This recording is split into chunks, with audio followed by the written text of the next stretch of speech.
Pada pertemuan ini, kita akan membahas tentang model 2 kompartemen terbuka untuk pemberian intravaskuler menggunakan data darah.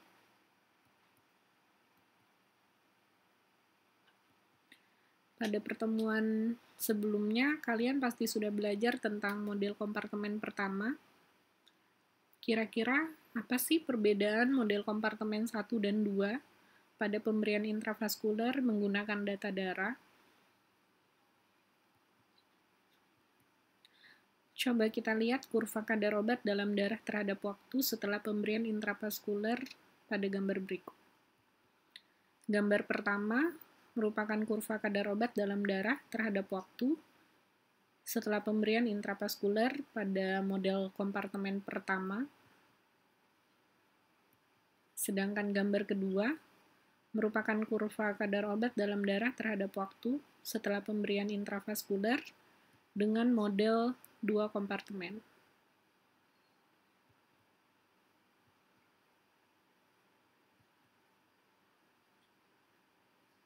Kira-kira apakah kalian menemukan ada perbedaan di kedua kurva tersebut?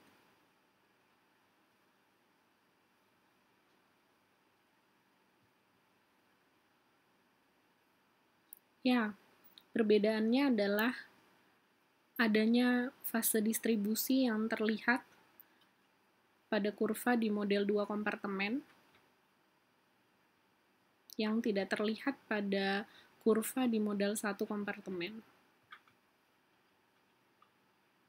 Coba kita bahas lebih lanjut perbedaan kedua model tersebut.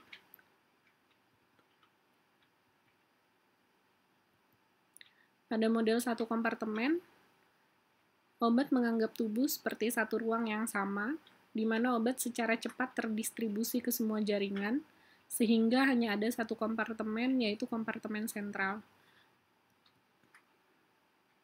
Makanya pada kurva sebelumnya, bisa kita lihat bahwa tidak terlihat ada fase distribusi di sana. Karena pada model ini, obat secara cepat terdistribusi ke semua jaringan. Sehingga yang terlihat pada kurva tersebut adalah setelah pemberian obat, pada T0 atau waktu ke 0 setelah pemberian obat, maka obat langsung akan mengalami proses eliminasi.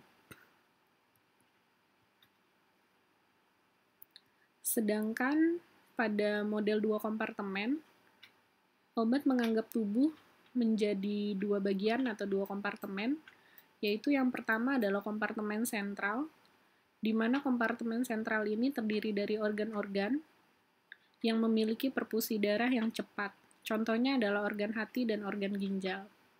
Sedangkan kompartemen kedua adalah kompartemen perifer, terdiri dari organ-organ yang memiliki perfusi darah yang lambat, misalnya otot dan lemak. Ini contoh model 2 kompartemen. Terlihat perbedaannya. Di sana ada K12 atau K21, di mana K tersebut merupakan kecepatan distribusi obat dari kompartemen 1 ke kompartemen 2, dan sebaliknya, K21 merupakan kecepatan distribusi obat dari kompartemen 2 kembali ke kompartemen 1.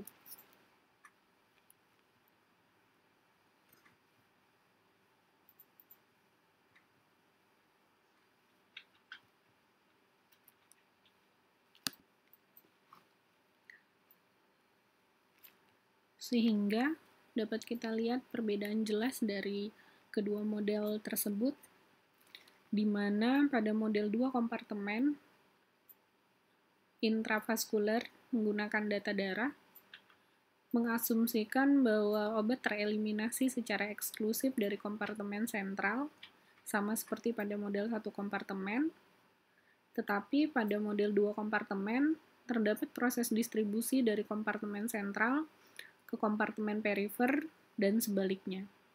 Sehingga dapat kita lihat pada kurva kadar obat terhadap waktu untuk model 2 kompartemen dengan pemberian intravaskuler menggunakan data darah, terdapat dua fase yang dialami oleh obat di dalam tubuh, yaitu fase distribusi, dan yang kedua adalah fase eliminasi.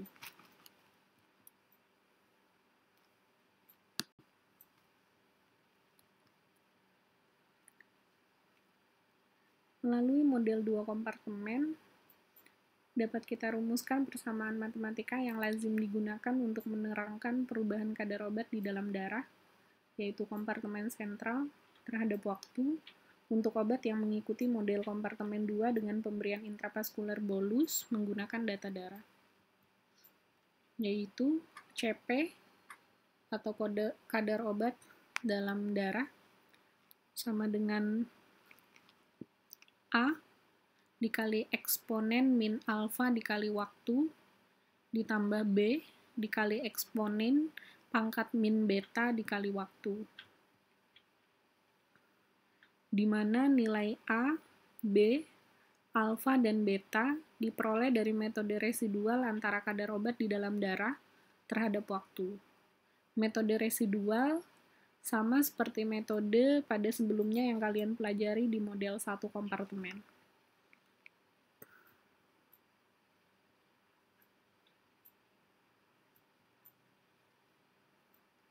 Ini merupakan fase distribusi yang mana pada metode residual akan diperoleh A, yaitu intercept pada sumbu Y dari garis residual dengan slope-nya adalah alfa.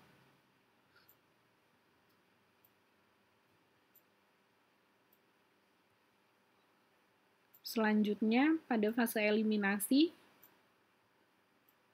dengan menggunakan metode residual, akan diperoleh nilai B yang merupakan intercept pada sumbu Y ketika garis fase eliminasi, dengan slope yang diperoleh adalah beta.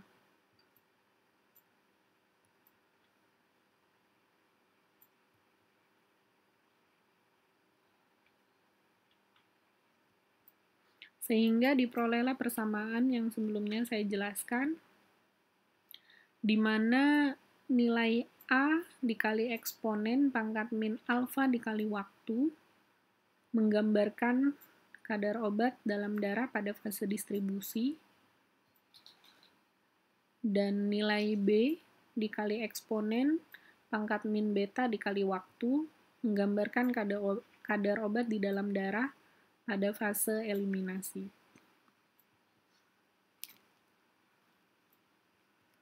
Selanjutnya, setelah mendapatkan persamaan kadar obat di dalam darah tersebut, kita dapat menghitung parameter farmakokinetik lain menggunakan rumus-rumus ini. Antara lain yang dapat dihitung adalah T setengah eliminasi obat, clearance, T setengah distribusi obat, VD area under curve atau AUC, dan DBT, di mana DBT merupakan jumlah obat yang tersisa di dalam tubuh setiap saat.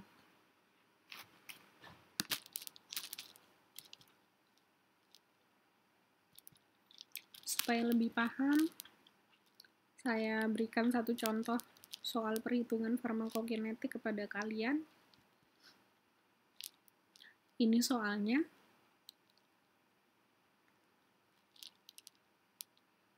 Di mana dilakukan studi farmakokinetik pada seorang pasien yang sebelumnya diberikan obat dengan dosis 50 mg, di mana obat diberikan melalui pemberian intravena bolus.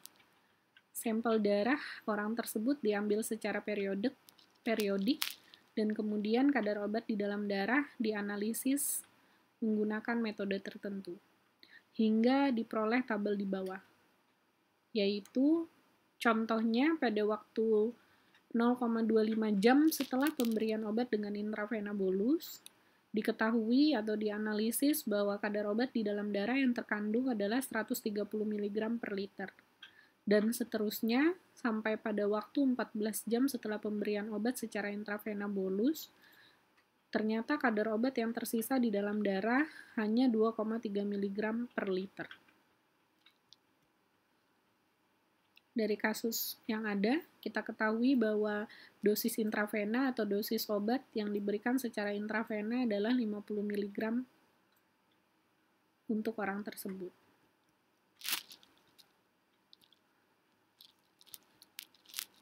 Selanjutnya, langkah pertama yang harus kita lakukan adalah kita harus mencari tahu model kompartemen dari kurva kadar obat terhadap waktu pada pasien tersebut. Apakah kurva yang terbentuk memang benar-benar model 2 kompartemen, ataukah ternyata yang terbentuk adalah model 1 kompartemen. Jadi, ketika kalian mendapatkan soal dan kemudian ingin menentukan dia menggunakan model 1 atau model 2 kompartemen, yang kalian harus lakukan pertama kali adalah menggambarkan data kadar obat dalam darah sebagai sumbu Y terhadap waktu sebagai sumbu X pada kertas semi-logaritmik. Sehingga nanti kelihatan kurva apa yang terbentuk, apakah model 1 kompartemen ataupun model 2 kompartemen.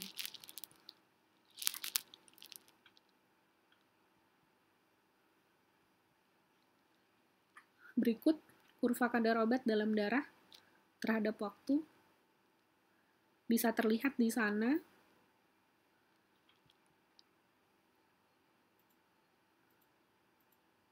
Kita temukan ada fase distribusi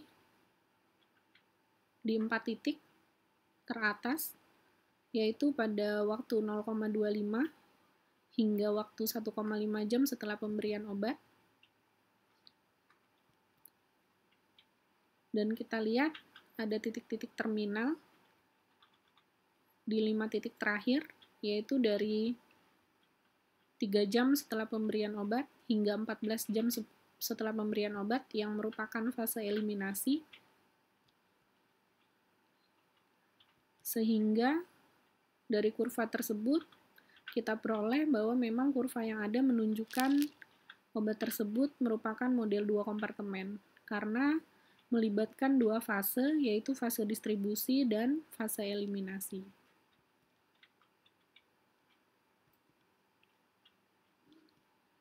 Sehingga dari kurva tersebut kita bisa menentukan titik-titik pada fase distribusi, yaitu dari waktu 0,25 sampai 1,5 jam setelah pemberian obat, dan titik-titik pada fase eliminasi, yaitu pada waktu 3 jam dan 14 jam setelah pemberian obat.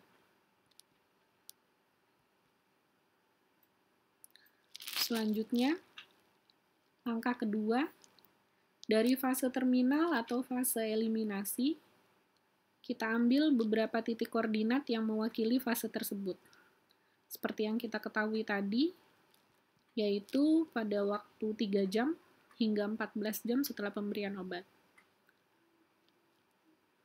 Kadar obat dalam darah yang diperoleh dari T3 jam hingga T14 jam, kemudian kita lenkan, sehingga bisa kalian lihat nilainya pada kolom ketiga. Kemudian, kita membuat persamaan regresi linear pertama untuk fase eliminasi, di mana Y-nya adalah len kadar obat, dan X-nya adalah waktu. Ini kurva yang sudah dibuat, dengan sumbu Y adalah len kadar obat, dan sumbu X adalah waktu. Dari kurva tersebut, kita dapatkan slope beta, yaitu min 0,1211 per jam, dan intercept B pada sumbu Y, yaitu 12,51 mg per mili, di mana B ini merupakan antilen 2,5261. Hingga kita sudah mendapatkan sebagian rumus dari CP, yaitu yang kita dapatkan adalah B dikali eksponen min B dikali T.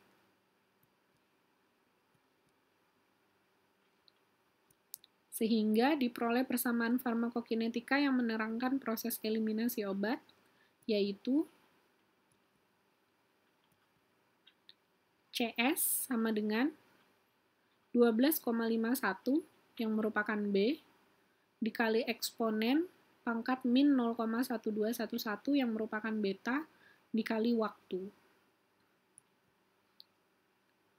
Melalui persamaan pada fase eliminasi di atas, dapat diketahui kadar obat dalam darah selama fase eliminasi.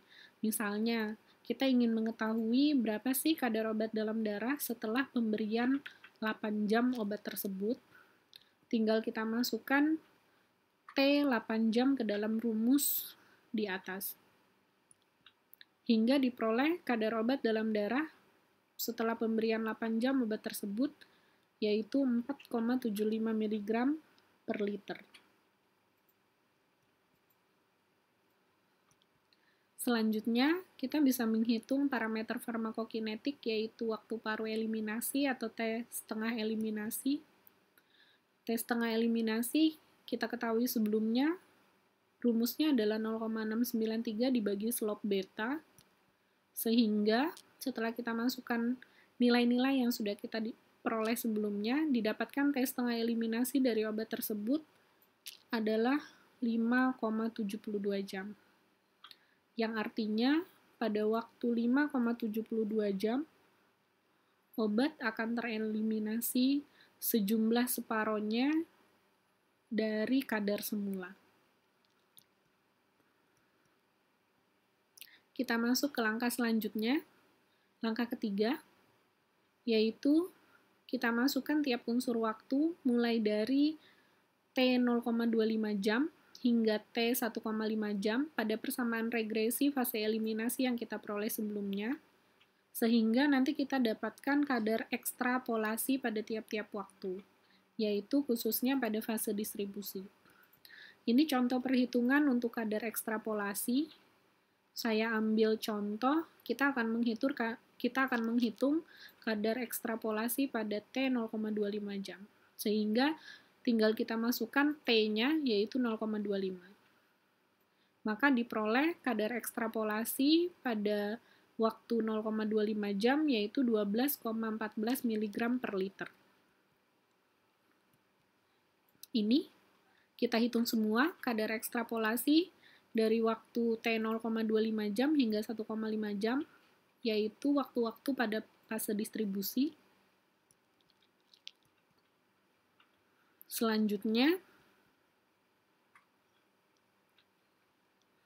kita tentukan kadar residual, di mana kadar residual diperoleh dari kadar observasi, kadar hasil pengukuran, dikurangi kadar ekstrapolasi pada tiap waktu, yaitu pada fase distribusi. Ini rumusnya, dan ini contoh perhitungannya. Mari kita hitung kadar residual untuk waktu 0,25 jam, yaitu kadar obat dalam darah 130, kita kurangi kadar ekstrapolasi yang sudah kita hitung sebelumnya 12,14, sehingga diperoleh kadar residual 117,86 mg per liter pada waktu 0,25 jam setelah pemberian obat.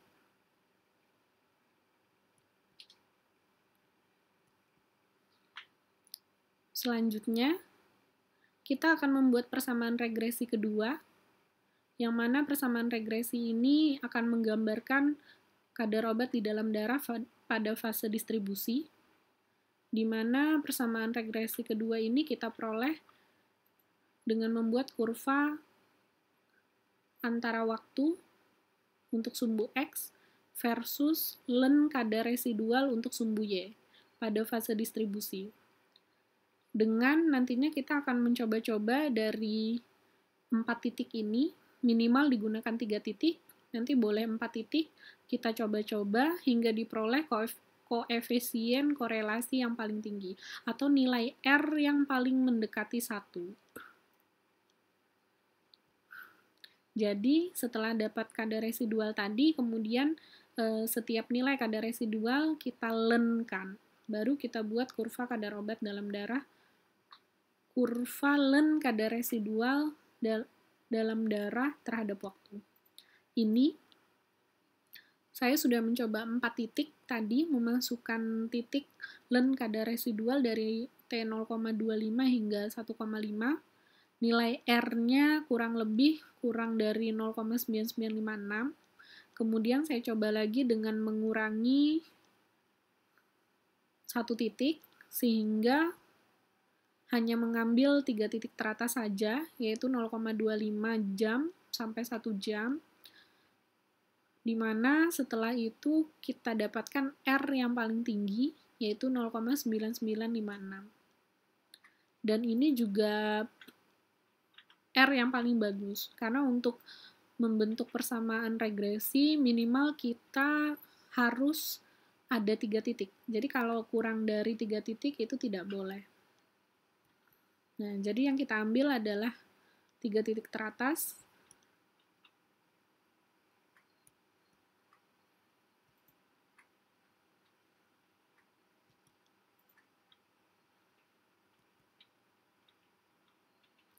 Sehingga kita dapatkan slope alpha min 1,7228 per jam, dan intercept pada sumbu Y atau A adalah 187,41 mg per mili, yang mana nilai A ini kita peroleh dari antilen B atau antilen 5,2333. Sehingga kita dapatkan persamaan regresi kedua yang menjelaskan proses distribusi obat tersebut, yaitu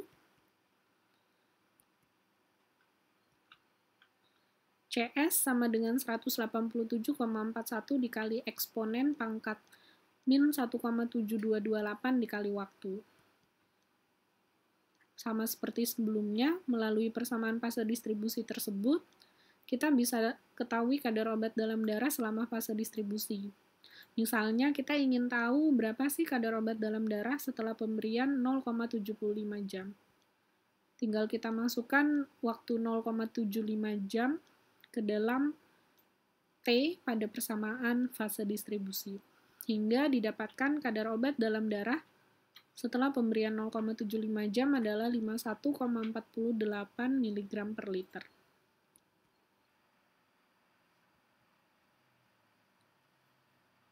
Langkah keempat, akhirnya kita peroleh persamaan model 2 kompartemen yang menerangkan profil farmakokinetik obat pada subjek tersebut. Ini persamaannya, yaitu kadar obat di dalam darah atau CS sama dengan 187,41 dikali eksponen pangkat min 1,7228 dikali T ditambah 12,51 dikali eksponen pangkat min 0,1211 dikali T.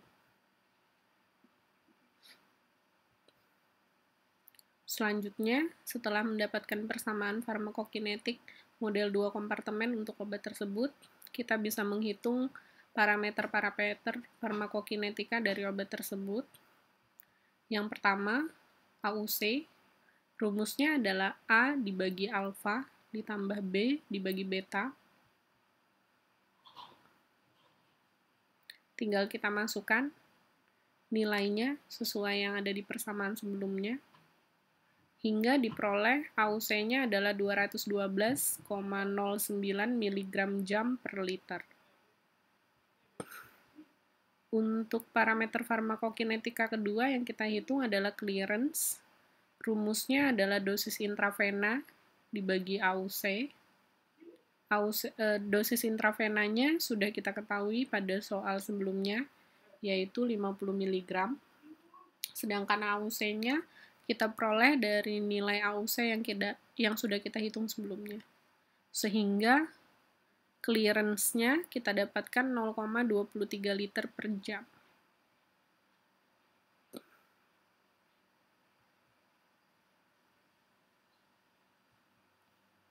Parameter ketiga adalah volume distribusi area. Rumusnya adalah clearance dibagi beta. Kita masukkan ke rumus, hingga diperoleh VD area yaitu 1,90 liter.